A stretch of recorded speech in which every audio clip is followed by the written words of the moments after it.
Vamos falar um pouquinho, bem pouquinho, dos conceitos, alguns conceitos e definições básicas.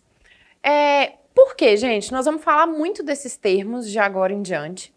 E até a gente chegar na parte de fazer um estudo de perigos e todas as outras coisas que envolvem uma PPCC, pode ser que você fique um pouco perdido. Então vamos dar 4 conceitos rápidos. O que é um perigo, gente? O perigo, ele é um agente biológico, químico ou físico presente no alimento ou que vai fornecer alguma condição potencial para causar algum dano à saúde. Então pode ser um agente biológico, micro-organismos em geral, químico, pode ser um contaminante de detergente, pode ser um alergênico, pode ser uma graxa, e físico é tudo aquilo que a gente pode ver, pode pegar um caco de vidro, uma madeira, um metal. São perigos que quem consumir esse produto pode ter aí algum dano à sua saúde. Nós vamos aprofundar mais nesse tema no momento correto, mas só para a gente ter uma noção. O que é segurança do alimento, gente? Não confunda segurança do alimento com segurança alimentar. São 2 conceitos completamente diferentes. Nós vamos falar aqui de segurança de alimentos, que é a garantia que o alimento que a gente está consumindo não gere nenhum dano à saúde do consumidor quando preparado e consumido de acordo com o uso que se destina. Segurança alimentar, ela está relacionada à questão nutricional. O que a gente ingere que vai estar sendo o suficiente nutricionalmente para a gente. Então, vamos focar aqui em segurança dos alimentos, não confunda esses termos. O outro, PCC. A gente está falando de plano de APPCC. Então, o PCC ele está aí no nosso tema principal, que são os pontos críticos de controle. O ponto crítico de controle é a etapa na qual o controle vai ser aplicado, e esse controle que vai ser aplicado, ele é essencial para prevenir ou eliminar um perigo que nós levantamos naquela etapa. E ele vai estar sempre relacionado à segurança dos alimentos e a redução desse perigo a um nível aceitável, ou a eliminação completa desse perigo, tá?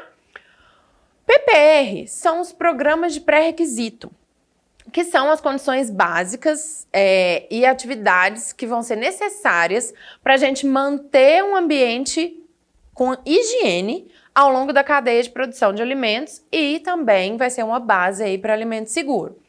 Esse programa de pré-requisito, gente, eles precisam de existir para nós termos um programa de APPCC confiável e seguro e também eficiente, mas eles não estão relacionados a uma eliminação de um perigo, por exemplo.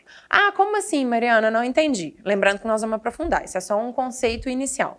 Esse programa de PPR, por exemplo, quando nós falamos de higienização da fábrica, a higienização da fábrica, ela existe para atender normas de boas práticas de fabricação, normas de simples higiene que vão ser necessárias, tanto para requisitos da Anvisa, quanto para requisitos do Ministério da Agricultura, quanto para uma lanchonete. Nós precisamos de ter higiene nos locais. Mas se eu não tiver higiene, eu não consigo ter um plano de APPCC eficiente, efetivo, tá? Outro exemplo de PPR é qualificação dos fornecedores. Também é uma coisa que a gente não pode comprar qualquer matéria-prima na esquina. Nós precisamos de ter fornecedores que estão aptos a fornecer a matéria-prima, o insumo, dentro de alguns critérios de segurança. Então, esses são coisas básicas que nós temos que ter para garantir o nosso plano de APPCC, tá bom? Mas nós vamos voltar nesse tema. E uma outra coisa que vai ser assim, bem mais específica e bem mais cobrada no APPCC, quando direcionado pela ISO 22000, é o conceito de PPRO, que são os programas de pré-requisito operacional.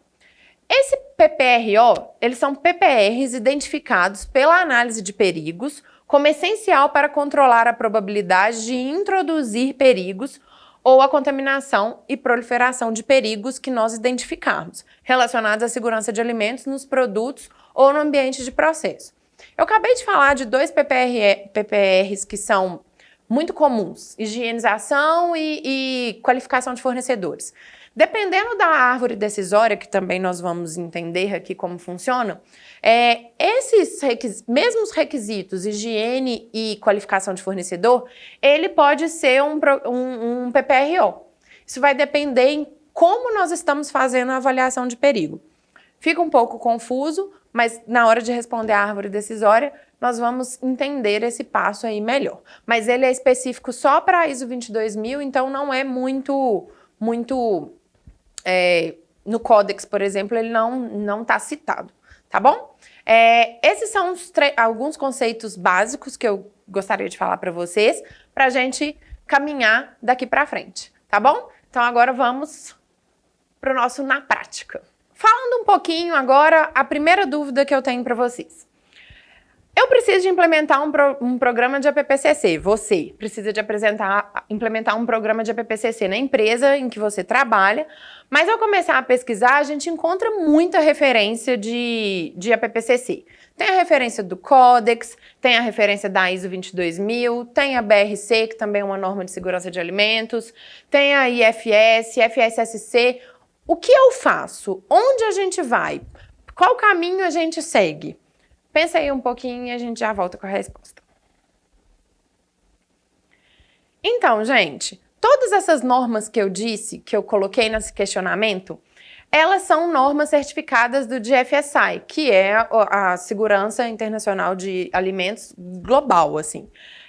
Então, essas normas, elas têm a origem de FSI e todas as normas de FSI, elas utilizam o Codex como um direcionamento. Então, por mais que uma certificação ou outra tenham mais critérios, todas elas têm o mesmo princípio, que é o Codex. O ponto principal para conciliar as diferenças é um esquema, nunca esquecer o básico. O Codex é a base de tudo, então ele é o básico. Se nós estamos atingindo o Codex, é bem provável que nós estamos atingindo o APPCC de todas essas normas. Nós devemos sempre pautar o APPCC pelos velhos 12 passos do Codex, que afinal de contas esse programa é de 1969, que são o passo a passo previsto no Codex, e a partir daí a gente incorpora outros requisitos que vai depender muito de qual certificação a sua empresa gostaria de atingir ou num futuro qual certificação você gostaria de implementar, que também não é obrigatório, e aí a partir daí você vai se direcionando para essa norma que você gostaria de certificar. Eu não tenho a pretensão de certificar em nenhuma norma agora. Então, atingindo o Codex, você já vai ter um programa de APPCC muito bom, porque, afinal de contas, ele foi a origem de tudo, tá bom?